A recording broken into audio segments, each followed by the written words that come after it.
राम राम दोस्तों, selection point YouTube channel पर आप सभी का स्वागत है। आज है 13 दिसंबर 2025 शनिवार। और आज के करंट अफेयर्स में हम राजस्थान पत्रिका, दैनिक भास्कर और सुजस सार संग्रह के महत्वपूर्ण प्रश्नों पर चर्चा करेंगे। महत्वपूर्ण न्यूज़ है, उनको मैंने आज एक नए प्रारूप में सेट किया है। कुछ प्रश्न बना के लाया हूँ और उनके पीछे मैंने न्यूज़ भी सेट कर दी है। तो आज आपको वीडियो एक नए प्रारूप में दिखेगा। अगर आप हमारे YouTube चैनल पर नए हैं तो YouTube चैनल को सब्सक्राइब ज़रूर करें, अपने दोस्तों के साथ शेयर करें।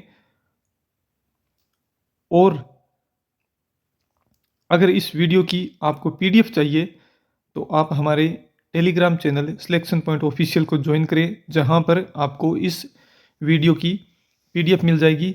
और आपको करंट अफेयर्स कहीं और से पढ़ने की ज़रूरत नहीं है। आप क्रोनोलॉजी लेकर आइए,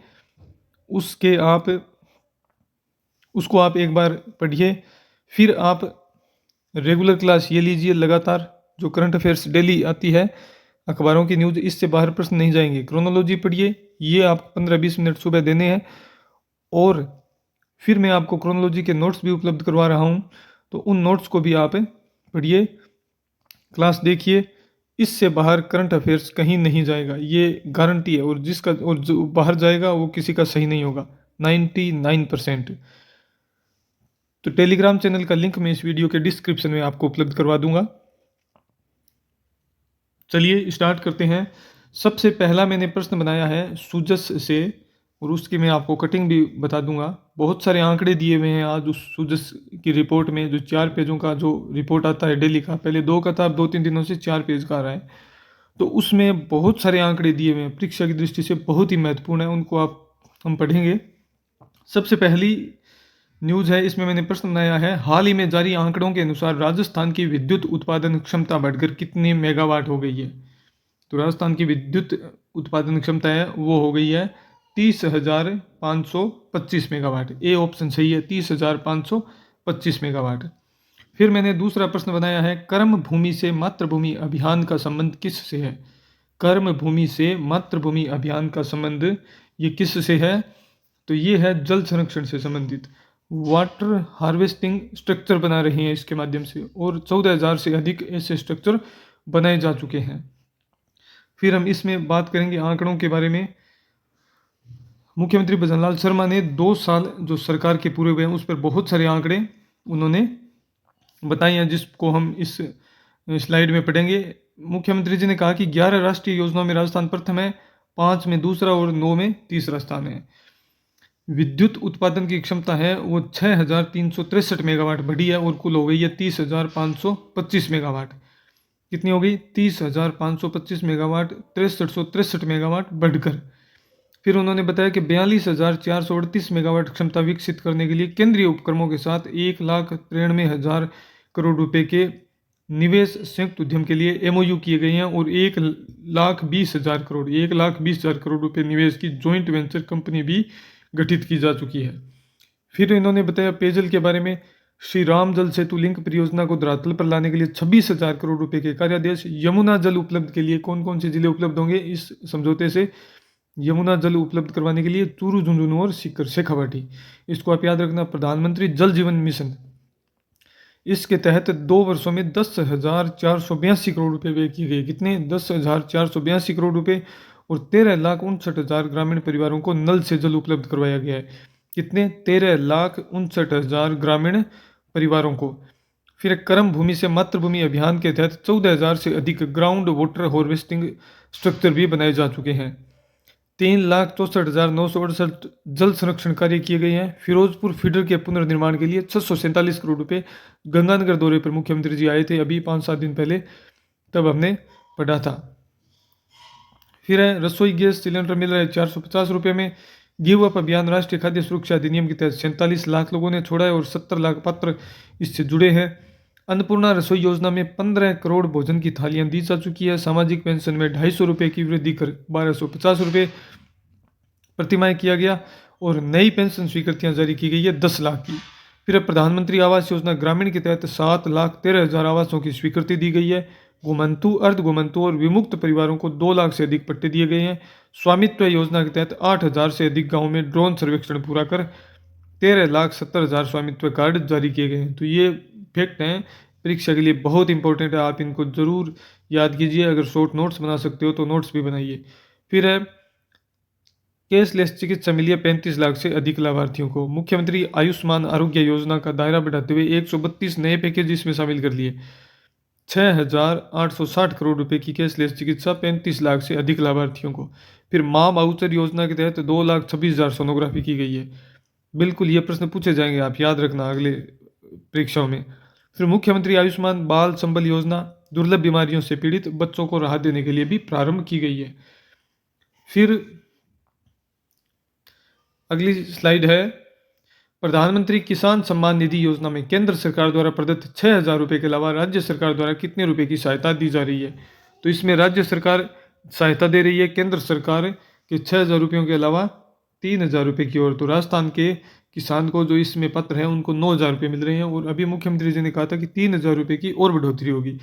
तो वो 12,000 कब होंगे वो आगे देखेंगे, लेकिन अभी 9,000 मिल रहे हैं, 6,000 केंद्र सरकार और 3,000 राज्य सरकार के। अब इस स्लाइड में भी मुख्यमंत्री जी ने बहुत आंकड़े यहाँ पर प्रस्तुत किए हैं। 6,000 प्लस 3,000 9,000, 76 लाख से अधिक किसानों को 10,432 करोड़ रुपए दिए हैं। फिर 2,66,000 किसानों को गेहूं खरीद पर 471 करोड़ रुपए, 44,000 करोड़ रुपए का ब्याज मुक्त फसली ऋण, 52,000 सोलर पंप सेट लगाए हैं। कितने? पीएम कुसुम योजना के तहत 52,000 सोलर पंप सेट लगाए गए हैं और 822 करोड़ का अनुदान है।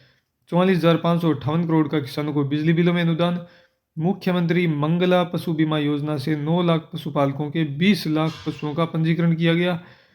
पशुओं के निःशुल्क उपचार के लिए 1962 मोबाइल वेटरनरी सेवाएं शुरू की गई है। कि क्या शुरू की गई है? 1962 मोबाइल वेटरनरी सेवाएं शुरू की गई है। राजस्थान सहकारी गोपाल क्रेडिट कार्ड योजना में 84,000 से अधिक परिवारों को 634 करोड़ रुपए का ब्याज मुक्त ऋण स्वीकृत किया गया है। गौशालाओं के लिए अनुदान में 25% की बढ़ोतरी और नई नंदी गौशालाओं के लिए 90% की राशि। फिर मुख्यमंत्री जी ने कहा कि ये हमने पढ़ लिया है विद्युत उत्पादन क्षमता के बारे में। 5 साल में 52,000 हेक्टेयर भूमि को नहरी तंत्र से जोड़ा है। पिछली सरकार ने जोड़ा था 5 साल में, जबकि हमारी सरकार है, मुख्यमंत्री जी ने कहा कि 2 साल में 50,000 हेक्टेयर को सिंचाई सुविधा प्रदान कर दिया है। फिर इंपॉर्टेंट इसमें है 2 साल में गौशालाओं को 3,433 करोड़ रुपए की सहायता दी है। तारबंदी हुई है खेतों में, वो हुई है 2 साल में 299 लाख मीटर। 101 चिकित्सालयों को प्रथम श्रेणी पशु चिकित्सालय में क्रमांकित किया गया है। तो ये डाटा है, ये आपको बिल्कुल याद रखना है और परीक्षा के लिए बहुत इंपॉर्टेंट है। ये पहले हम सूजस की न्यूज़ पढ़ रहे हैं, उसके बाद हम राजस्थान पत्रिका और दैनिक भास्कर की भी पढ़ेंगे। पूर्ववर्ती सरकार ने 13 बहुउद्देशीय पशु चिकित्सालय क्रमांकित किए, जबकि इस सरकार ने 50 कर दिए हैं। 2 साल में 1,640 गाँव को सड़कों से जोड़ा है। तो ये आप पढ़ लीजिएगा, इतना कोई ज़्यादा इंपॉर्टेंट ये नहीं है। पीछे वाले आंकड़े थे वो बढ़िया इंपॉर्टेंट थे। फिर इन्होंने कहा कि अपराध भी पिछले 2 सालों की तुलना में अपराध में भी कमी आई है, 12% की कमी आई है। ऑपरेशन एंटीवायरस चलाया गया। साइबर अपराधों में जिससे कमी आई है 35% की, और महिला अत्याचारों में कमी आई है 11% की। SC/ST कानून के तहत अत्याचारों में कमी आई है 21% की। और राजस्थान में धर्मांतरण विरोधी कानून लागू किया गया है, जिसके तहत कठोर दंड का प्रावधान है। फिर शेखावटी हवेलियों का संरक्षण होगा। 2025-26 के बजट में घोषणा की गई थी। झुंझुनू, सीकर और चूरू में 662 ऐतिहासिक हवेलियों को चिन्हित किया गया है। फिर वरिष्ठ नागरिक तीर्थ यात्रा योजना, इसमें 65,000 से अधिक वरिष्ठ नागरिकों को रेल मार्ग द्वारा और 6,000 वरिष्ठ नागरिकों को हवाई यात्रा करवाई गई है। और प्रदेश में 7 पेनोरमाओं के निर्माण कार्य प्रगति पर है। फिर है राज्य सरकार ने 39,891 किलोमीटर सड़कों का भी निर्माण किया है। कितनी? 39,891 करोड़ रुपए सड़कों का निर्माण किया है। 2 वर्षों में 27,238 करोड़ रुपए की लागत से। प्रधानमंत्री ग्राम सड़क योजना के तहत 3,139 किलोमीटर सड़कों का उन्नयन, सुदृढ़ीकरण और नवीनीकरण किया है। 9 ग्रीनफील्ड एक्सप्रेस वे के निर्माण के लिए DPR कार्य तेजी से जारी है। 2750 किलोमीटर के 9 ग्रीनफील्ड एक्सप्रेसवे भी बनाए जाएंगे। फिर 10,000 से अधिक आबादी वाले गांवों में 320 करोड़ रुपए की लागत से 78 अटल प्रगति पथों के निर्माण को स्वीकृति दी गई है। ये भी बहुत इंपॉर्टेंट फैक्ट है। 10,000 से अधिक आबादी वाले गांव हैं, उनमें 320 करोड़ रुपए की लागत से 78 अटल प्रगति पथों के निर्माण को स्वीकृति दी गई है। फिर 5,000 से अधिक आबादी वाले गांव में भी 492 करोड़ रुपए की लागत से 249 अटल प्रगति पथ स्वीकृत किए गए हैं। महिला सशक्तिकरण 2 वर्षों में मजबूत बनी है। प्रधानमंत्री मातृ वंदना योजना के तहत 5,000 रुपये की राशि दी जाती थी, जो राज्य सरकार ने बढ़ाकर कर दिया 6,500 रुपये। इसमें 9,92,000 गर्भवती महिलाओं को लाभ हुआ है। फिर दूसरी बार बच्चे के जन्म पर मुख्यमंत्री मातृत्व पोषण योजना के तहत 5 लाख से अधिक लाभार्थियों को लाभान्वित किया गया है। 19,45,000 महिलाओं को प्रशिक्षण दिया गया और इनमें से 12 लाख से अधिक महिलाएं लखपति दीदी बनी है। फिर लखपति दीदी बन चुकी है कितनी, 12 लाख से अधिक महिलाएं। फिर लाडो प्रोत्साहन योजना के तहत अब तक 4,60,000 बालिकाएं लाभान्वित हो चुकी है। कितनी, 4,60,000 बालिकाएं। फिर कालीबाई भील मेधावी छात्रा स्कूटी योजना और भगवान श्रीमान देवनारायण जी स्कूटी योजना के माध्यम से 39,586 बालिकाओं को स्कूटी प्रदान की गई है। ये बहुत सारे डाटा हैं, ये आपको खुद ही पढ़ने पड़ेंगे। इनको आप एक नोटबुक में आप नोट कर लीजिए और इनको बार बार रिवाइज कीजिए। यहाँ से बहुत सारे प्रश्न आने वाली परीक्षाओं में आपको मिलेंगे। फिर अगली स्लाइड है, नवाचार दिवस स्टार्टअप कॉन्क्लेव का आयोजन राजस्थान में कहाँ किया गया। 2 वर्ष पूरे हुए सरकार के, इस उपलक्ष्य में इस नवाचार दिवस स्टार्टअप कॉन्क्लेव का आयोजन किया गया है। इसका आयोजन किया गया है राजस्थान इंटरनेशनल सेंटर में। राजस्थान इंटरनेशनल सेंटर में इसका आयोजन किया गया। राइजिंग राजस्थान समिट से प्रदेश निवेश गंतव्य के रूप में उभरा है। 3 सेंटर फॉर एडवांस स्किलिंग स्थापित किए जा रहे हैं। और गत वर्ष आयोजित समिट था, उसमें 35 लाख करोड़ रुपए से अधिक के एमओयू हुए, जिनमें 8 लाख करोड़ रुपए के प्रोजेक्ट धरातल पर आ चुके हैं। डिजी फेस्ट तकनीक से 2025-26 के बजट में कहा गया कि डिजी फेस्ट के लिए 15 करोड़ रुपए का प्रावधान है।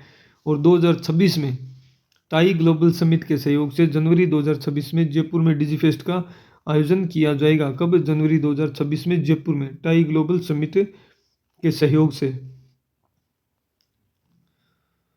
फिर इसमें सूचना प्रौद्योगिकी एवं संचार मंत्री हमारे कौन है, राज्यवर्धन सिंह राठौड़ है। राज्यवर्धन सिंह राठौड़ है। राज संपर्क 2.0 और ई मित्र हर गांव को सरकार से जोड़ रहे हैं, ये बात उन्होंने कही है। मुख्यमंत्री ने 333 चयनित स्टार्टअप को 10.76 करोड़ रुपए की फंडिंग का चेक भी सौंपा है। फिर आई स्टार्ट राजस्थान से 7200 से अधिक स्टार्टअप पंजीकृत हैं। जो आई स्टार्ट नवाचार टेक्नोलॉजी के क्षेत्र में बहुत ही महत्वपूर्ण भूमिका निभा रहा है। उसमें 7,200 से अधिक स्टार्टअप पंजीकृत हो चुके हैं और 1,000 करोड़ से अधिक का निवेश आया है। 42,500 से अधिक रोजगार सृजित हुए हैं और इनमें से 2,600 से अधिक स्टार्टअप्स का नेतृत्व महिलाएं कर रही है और 288 का नेतृत्व युवा विद्यार्थी कर रहे हैं। आई स्टार्ट पर पंजीकृत विद्यार्थियों की संख्या बढ़कर हो गई है 1,16,000। तो ये आई स्टार्ट के बारे में था। फिर अगली न्यूज है, मुख्यमंत्री भजनलाल शर्मा ने 2 वर्ष पूर्ण होने के उपलक्ष्य में हरीश चंद्र माथुर राजस्थान लोक प्रशासन संस्थान से 50 विकास रथों को हरी झंडी दिखाकर रवाना किया। कितने, 50 विकास रथों को हरी झंडी दिखाकर रवाना किया है। राज्य सरकार ने बिना भेदभाव के सभी 200 विधानसभा क्षेत्रों में विकास निधि दी है, ये मुख्यमंत्री ने कहा है। उप मुख्यमंत्री है दिया कुंवरी और दूसरे उप मुख्यमंत्री है प्रेमचंद बेरवा। वाणिज्य एवं उद्योग मंत्री है राज्यवर्धन सिंह राठौड़। राज्य वित्त आयोग के अध्यक्ष डॉक्टर अरुण चतुर्वेदी, ये याद रखना आप, ये बहुत ही इंपॉर्टेंट प्रश्न है। राज्य वित्त आयोग के अध्यक्ष डॉक्टर अरुण चतुर्वेदी। फिर संसदीय कार्य मंत्री है जोगाराम पटेल। फिर यहाँ पर यह न्यूज है कि राज्य सरकार के 2 वर्ष पूर्ण होने के उपलक्ष्य में प्रदेश के सभी 200 विधानसभा क्षेत्रों में 200 विकास रथ भेजे जाएंगे और राज्य सरकार ने जो कार्य किए हैं उनका ये बखान करेंगे फ्लैगशिप योजनाओं के माध्यम से। और भी जो भी उपलब्धियां सरकार की वो जनता के समक्ष रखेंगे और बताएंगे कि सरकार ने ये कार्य किए हैं। फिर यहाँ बताया गया है नारी सशक्तिकरण लखपति दीदी योजना, ये हमने पढ़ लिया। 19.45 लाख महिलाओं को प्रशिक्षित कर 12.06 लाख महिलाओं को लखपति दीदी बनाया गया। ये प्रश्न हमने 3-4 बार पढ़ लिया है, ये न्यूज तो आपको कंठस्थ हो गई होगी। फिर अब बढ़ता राजस्थान हमारा राजस्थान अन्नदाताओं का सम्मान। कुसुम योजना में राष्ट्रीय नेतृत्व पीएम कुसुम बी में 51,927 सोलर पंप 822 करोड़ रुपए का अनुदान। राजस्थान कुसुम ए में प्रथम और कुसुम सी में तृतीय स्थान पर। ए है तो प्रथम, सी है तो तृतीय स्थान पर। पीएम कुसुम बी में 51,927 सोलर पंप लगे हैं, 822 करोड़ रुपए का अनुदान। फिर खरीद एवं समर्थन मूल्य में 266 लाख किसानों से 33.42 लाख मीट्रिक टन गेहूं की सरकारी खरीद, 471.16 करोड़ का बोनस। दालें और तिलहन भी खरीद कर 5 लाख किसानों को 8,191 करोड़ का अनुदान, 12.60 लाख मीट्रिक टन दालें खरीदी गई है और तिलहन खरीदी गई है। तो ये इतना कोई इंपॉर्टेंट फैक्टर नहीं है कितना खरीदा गया। फिर है वर्ल्ड इन इक्वलिटी रिपोर्ट 2026 के अनुसार भारत के शीर्ष 10% लोगों के पास देश की कुल कितनी संपत्ति है। तो ये एक रिपोर्ट जारी की गई है असमानता के बारे में। तो इसमें कुल संपत्ति है वो भारत के शीर्ष 10% लोगों के पास वो कितनी है देश की, वो 65% संपत्ति है, जो बहुत ही गंभीर सोच का विषय है।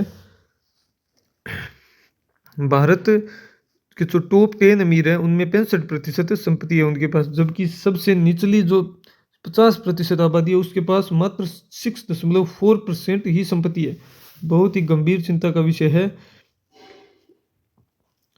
बहुत ही गंभीर ये चिंता का विषय है भारत के लिए। असमानता लगातार बढ़ती जा रही है, अमीर अमीर हो रहा है और गरीब लगातार और ज़्यादा गरीब हो रहा है।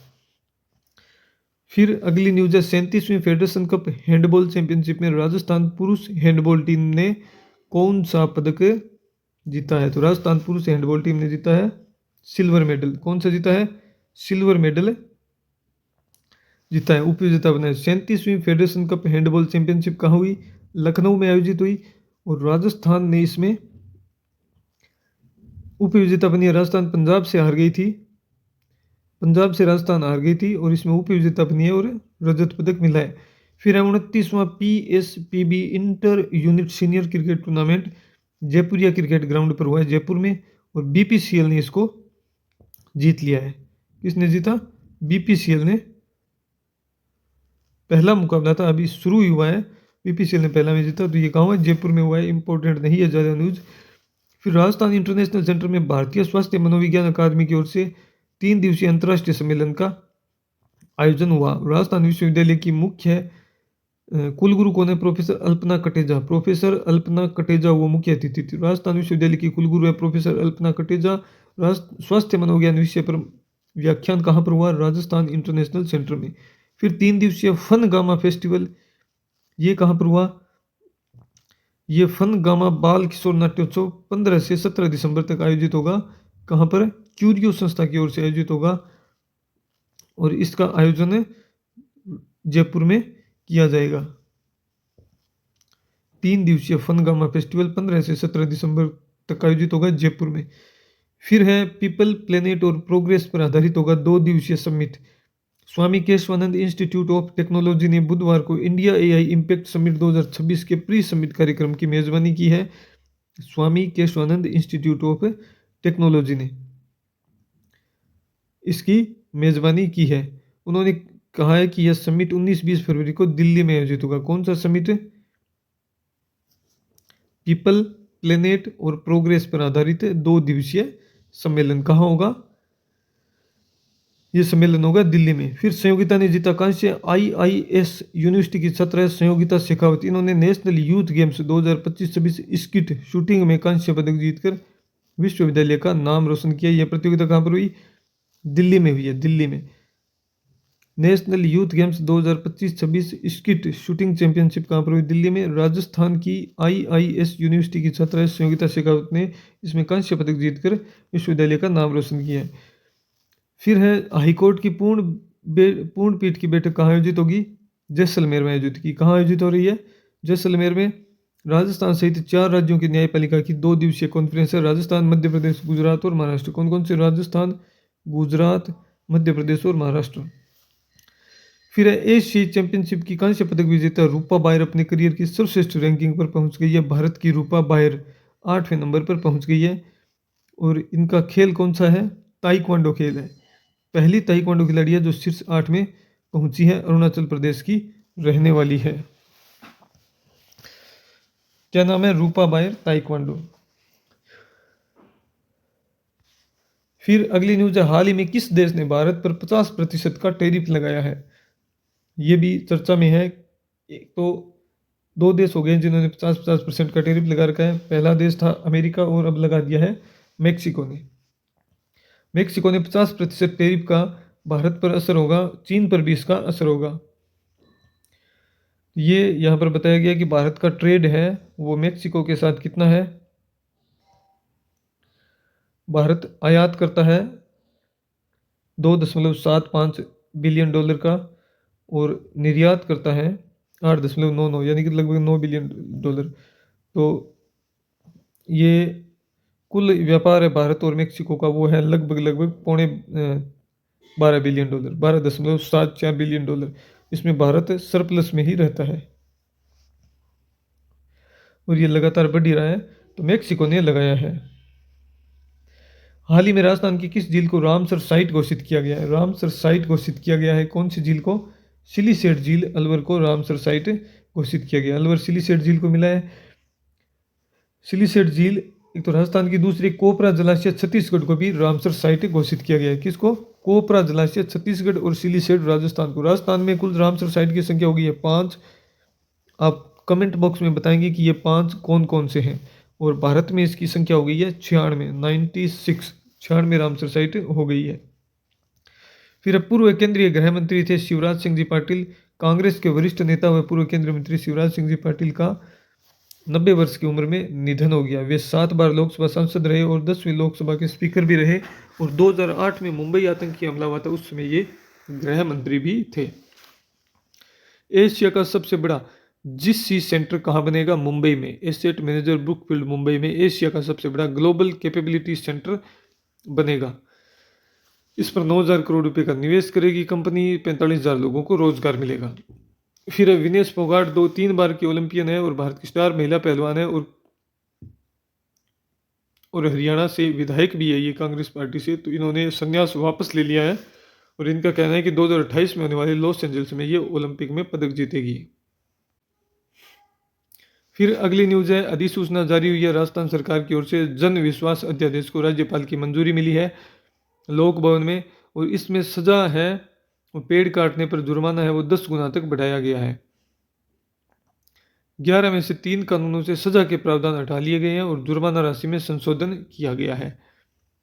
और फिर कहा गया कि बिना अनुमति के सीवरेज लाइन से कनेक्शन जोड़ने पर जेल की सजा का प्रावधान था, लेकिन अब केवल जुर्माना ही लगाया जाएगा। सीवरेज लाइन में रुकावट, पानी की बर्बादी, बिना अनुमति सीवरेज लाइन से कनेक्शन तोड़ने, पहले सजा थी अब केवल जुर्माना। फिर वन भूमि में मवेशी चराने पर 6 महीने की सजा में 500 रुपये के जुर्माने का प्रावधान था, अब सजा को टाल लिया गया है। इस फैसले से उन आदिवासियों ग्रामीणों को लाभ होगा जो अनजाने में मवेशी चराते हुए वन भूमि में प्रवेश करते थे। वन संपदा को नुकसान पहुंचाने पर 6 महीने सजा का प्रावधान जिसे हटाकर 5,000 रुपये जुर्माना कर दिया है। वहीं पेड़ काटने की सजा 100 रुपये से बढ़ाकर 1,000 रुपये कर दी गई है। पेड़ काटने की सजा तो ये तो बहुत ही कम है, ये तो ज़्यादा होनी चाहिए। देखो क्या होता है आगे। फिर है भारतीय रेलवे अपनी पहली हाइड्रोजन ट्रेन लॉन्च करेगा। इसके लिए जिंद हरियाणा में हाइड्रोजन प्लांट बनाया जा रहा है। यह दुनिया की सबसे लंबी और सबसे powerful broad gauge hydrogen train होगी। इसमें 10 कोच हैं, 2 ड्राइविंग पावर कार और 8 पैसेंजर कोच। भारतीय रेलवे अपनी हाइड्रोजन ट्रेन लॉन्च करेगा और इसका हाइड्रोजन प्लांट कहाँ बनाया जा रहा है? जिंद हरियाणा में। फिर ग्रैंड मास्टर रमेश बाबू प्रज्ञानानंद, इन्होंने फिडे सर्किट जीता है और कैंडिडेट्स टूर्नामेंट के लिए क्वालिफाई किया है। वे फिडे सर्किट के जरिए क्वालिफाई करने वाले एकमात्र पुरुष खिलाड़ी बने हैं। कौन है? रमेश बाबू प्रज्ञानानंद। फिर सीआरपीएफ के अधिकारी दिनेश खतक को सरकार ने गृह मंत्री दक्षता पदक से सम्मानित किया। कौन है? दिनेश खतक। फिर है भारत 9 से 14 मार्च तक पहली कॉमनवेल्थ खो खो चैंपियनशिप की मेजबानी करेगा। पहली कॉमनवेल्थ खो खो चैंपियनशिप की मेजबानी कौन करेगा? भारत 9 से 14 मार्च तक। फिर बैंक ऑफ बड़ौदा को द बैंकर मैगजीन द्वारा बेस्ट बैंक इन इंडिया चुना गया है। कौन सा? बेस्ट बैंक इन इंडिया चुना गया है बैंक ऑफ बड़ौदा BOB को। फिर अगली न्यूज है, शीर्ष 10% आबादी के पास वैश्विक आय का 53%। ये दुनिया की है और भारत की भी बताई थी मैंने पहले स्लाइड में। विश्व असमानता रिपोर्ट, दुनिया की 10% आबादी 53% कमाती है, वहीं निचली 50% आबादी सिर्फ 8% कमाती है। टॉप 10% के पास 75% है, संपत्ति है, और जो निचले 50% है उनके पास सिर्फ 2% संपत्ति है। भारत में सबसे ज़्यादा असमानता है। भारत की कुल कमाते हैं ना, वो टॉप 10 है, वो 58% कमाते हैं, लेकिन टॉप 10% के पास देश की कुल 65% संपत्ति है। ठीक है, तो ये बहुत ही खतरनाक स्थिति है असमानता के लिए, और ये बढ़ती जा रही है। दुनिया के 0.001% मल्टी मिलेनियर आधी आबादी से 3 गुना अधिक संपत्ति रखते हैं। यूरोप दुनिया का सबसे कम असमान क्षेत्र है। वर्ड ऑफ द डे है कोर 5 C5। ये बहुत ही चर्चा में है। अमेरिकी राष्ट्रपति ट्रंप ने अपनी राष्ट्रीय सुरक्षा रणनीति के विस्तृत ड्राफ्ट में C5 बनाने का विचार शामिल किया है। कोर 5 या C5 एक प्रस्तावित समूह है जिसमें दुनिया की 5 बड़ी ताकतें अमेरिका, चीन, रशिया, इंडिया और जापान को एक मंच पर लाने की बात कही गई है। इन देशों की संयुक्त आबादी लगभग 3.5 अरब है। ये दुनिया की प्रमुख अर्थव्यवस्थाओं में शामिल है। C5 को G7 की जगह लेने वाला एक नया हाई लेवल प्लेटफॉर्म माना जा रहा है, जहां बड़े वैश्विक मुद्दों पर सीधे बातचीत और सहयोग की योजना है। क्लास थोड़ी लंबी हो रही है, लेकिन इसमें मैंने आज प्रश्न उत्तर के माध्यम से आपको पढ़ाया है, और वैसे भी बहुत सारे डाटा है सूजस में, तो उनको पढ़ना बहुत ज़रूरी है। और मैं आपको वैसे 15-20 मिनट की क्लास देता हूँ, लेकिन 2-3 दिनों से क्लास लंबी है क्योंकि सूजस में बहुत सारे आंकड़े आ रहे हैं, उस कारण टाइम लग जाता है। फिर भी पूरा जो करंट अफेयर्स है वो आज टाइम ज़्यादा लगा है, 25 से 30 मिनट के आसपास हो जाएंगे। तो कोई बात नहीं, आप इसको ज़रूर पढ़ना और रिवाइज भी करना। फिर हाल ही में देश का कौन सा एयरपोर्ट दुनिया के टॉप 30 ग्रीन एयरपोर्ट की सूची में शामिल हुआ है? तो ये है छत्रपति शिवाजी इंटरनेशनल एयरपोर्ट है मुंबई का, वो शामिल हुआ है। छत्रपति शिवाजी महाराज इंटरनेशनल एयरपोर्ट मुंबई को लेवल 5 की मान्यता मिली है एयरपोर्ट को कार्बन एक्रेडिटेशन प्रोग्राम में। 30 देश में उसमें मुंबई का छत्रपति शिवाजी महाराज अंतर्राष्ट्रीय एयरपोर्ट भी शामिल है। फिर है इसरो लॉन्च करेगा अमेरिका का सबसे भारी ब्लू बर्ड 6 सैटेलाइट। कौन सा ब्लू बर्ड 6 सैटेलाइट है अमेरिका का? लॉन्च कौन करेगा? इसरो करेगा। इसे बनाया है अमेरिका की कंपनी AST स्पेस मोबाइल ने, और इसे भेजेगा कौन है? भारत का सबसे ताकतवर रॉकेट है LVM-3 के जरिए लो अर्थ ऑर्बिट में भेजा जाएगा। यह अब तक का सबसे भारी सैटेलाइट है। देश के राज्यों की रैंकिंग आई है। तेलंगाना सबसे अमीर है और बिहार सबसे गरीब है। तेलंगाना सबसे अमीर राज्य है, जहां प्रति व्यक्ति घरेलू उत्पाद सबसे अधिक 3.87 लाख रुपए। फिर कर्नाटक, फिर तमिलनाडु, हरियाणा और महाराष्ट्र 5वें नंबर पर है। बिहार सबसे गरीब है, यहाँ सिर्फ 69,000 रुपये प्रति व्यक्ति आय है। सालाना वृद्धि के लिहाज से तमिलनाडु सबसे ऊपर है।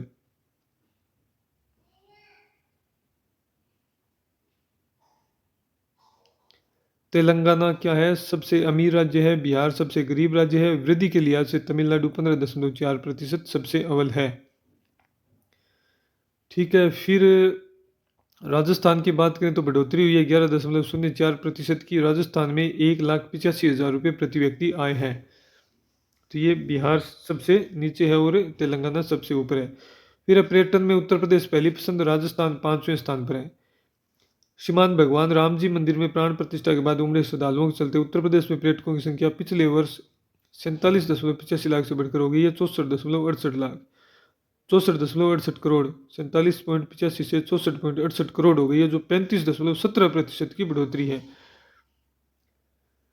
सबसे ज्यादा बढ़ोतरी हुई है झारखंड में 51%, राजस्थान में 28.5% और पंजाब में 22.29% घटे हैं। बिहार में 19.77% घटे हैं और हरियाणा में 5.97% घटे हैं। इन 3 राज्यों में पर्यटक घटे हैं। उत्तर प्रदेश पहले पर, सबसे अधिक बढ़ोतरी झारखंड में, राजस्थान में 28.5%। राजस्थान रहा है 23 करोड़ पर्यटकों के साथ 5वें स्थान पर। फिर है हरियाली में केरल सर्वाधिक रहा है और झारखंड में सबसे ज़्यादा जंगल घटे हैं। रिजर्व बैंक की रिपोर्ट आई है। उत्तर प्रदेश में 2 साल में सबसे ज़्यादा 10 वर्ग किलोमीटर के नए जंगल लगाए गए और गुजरात 6 वर्ग किलोमीटर के जंगल लगाकर देश में दूसरा, और राजस्थान 4 वर्ग किमी तीसरा और हरियाणा चौथे स्थान पर है। सबसे ज़्यादा फॉरेस्ट कवर है केरल में 54.52%। फिर है उत्तराखंड में 45.5% और फिर है छत्तीसगढ़ में। झारखंड में देश में सबसे ज़्यादा 30 वर्ग किलोमीटर फॉरेस्ट कवर घट गया। सबसे ज़्यादा वन है केरल में। सबसे ज़्यादा 10 वर्ग किलोमीटर के नए जंगल लगाए गए यूपी पहले पर, गुजरात दूसरे पर, राजस्थान तीसरे पर। उत्तर प्रदेश में 18,828 वर्ग किमी में वन है। फॉरेस्ट कवर घटा कहाँ पर है? झारखंड में घटा है, मध्य प्रदेश में भी घटा है, महाराष्ट्र में भी घटा है, बिहार में घटा है और पंजाब में भी घटा है। तो ये यहाँ पर रिपोर्ट थी। किसानों को राहत, एफपीओ स्कीम 5 साल बढ़ेगी। किसान उत्पादक संगठन एफपीओ 2026 से 2031 तक होगी। इस स्कीम का लक्ष्य था 10,000 एफपीओ बनाना, जो पूरा हो चुका है। और एफपीओ को 30 लाख रुपए अनुदान मिलता है, जो पर्याप्त नहीं है। इसे बढ़ाकर 50 लाख से 1 करोड़ रुपए करने की मांग की जा रही है। फिर अगली न्यूज है, पिंक सिटी की युवा गोल्फर है ओजस्विनी सरस्वती। इन्होंने 10वां नेशनल खिताब जीता है। 10वां नेशनल खिताब ओजस्विनी सरस्वती ने जीता है। पिंक सिटी की युवा गोल्फर है ये। फिर अगली न्यूज है, केंद्रीय गृह मंत्री अमित शाह और आरएसएस प्रमुख मोहन भागवत ने शुक्रवार को अंडमान और निकोबार द्वीप समूह के बेओदनाबाद में विनायक दामोदर सावरकर जी की प्रतिमा का अनावरण किया। कहाँ पर? अंडमान और निकोबार द्वीप समूह के दक्षिण अंडमान जिले के बेओदनाबाद में विनायक दामोदर सावरकर की प्रतिमा का अनावरण किया गया है। श्री विजयपुरम के बी.आर. अम्बेडकर इंस्टीट्यूट टेक्नोलॉजी पर भी गए, जहां पर सावरकर पर एक गीत जारी किया गया है। सरकार को 1911 में ब्रिटिश सरकार ने पोर्ट ब्लेयर, अब श्री विजयपुरम की सेल्युलर जेल में कैद किया गया था सावरकर जी को। अब उसका नाम क्या कर दिया गया? श्री विजयपुरम। हर साल 2 लाख लोग विदेश में बस रहे। 5 साल में 9 लाख भारतीयों ने नागरिकता छोड़ी है। तो ये विदेश मंत्रालय ने संसद में बताया है कि हर साल 2 लाख लोग विदेश में जा रहे हैं और 5 साल में 9 लाख भारतीयों ने नागरिकता छोड़ दी है। फिर है मेसी का दौरा आज से। अर्जेंटीना के स्टार फुटबॉलर लियोनेल मेसी आज भारत आ रहे हैं। कोलकाता, मुंबई, दिल्ली, कई जगह पर ये जाएंगे। कोलकाता में उनका स्टेचू भी बनाया गया है। मैच भी देखेंगे ये कोलकाता में, और शायद तमिलनाडु में भी है। तो ये इनकी न्यूज़ है। मेसी भारत आ रहे हैं। प्रतीकात्मक फुटबॉल से सजा मेसी म्यूजियम भी बनाया गया है भारत में। कोलकाता में इनका स्टेचू बनाया गया है। तो ये आज की न्यूज़ थी। और आज से एक और इनिशिएटिव शुरू कर रहा हूँ मैं। डेली करंट अफेयर्स का आपको शॉर्ट नोट्स बना के मैं, जो इंपॉर्टेंट न्यूज़ है उनको मैं बना के और आपके सामने यूट्यूब पे डालने की कोशिश करूँगा। उसे भी आप ज़रूर देखिए, फटाफट रिवाइज हो जाएगा वो। और ये हमारा यूट्यूब चैनल है सिलेक्शन पॉइंट, इसे आप ज़रूर सब्सक्राइब करें, दोस्तों के साथ शेयर करें। आज क्लास बहुत लंबी हो गई है, लगभग 35 मिनट की। आपको बिल्कुल भी टेंशन नहीं लेनी है, इस क्लास को पूरा देखना है। आज फैक्ट भी बहुत ज़्यादा थे, आपके लिए काम की चीज़ें भी हैं। कल से क्लास को थोड़ा छोटा रखने की कोशिश करेंगे। टेलीग्राम चैनल है सिलेक्शन पॉइंट, वहाँ PDF आपको मिल जाएगी, जिसका लिंक मैं इस वीडियो के डिस्क्रिप्शन में दे दूँगा। वीडियो देखने के लिए बहुत बहुत धन्यवाद।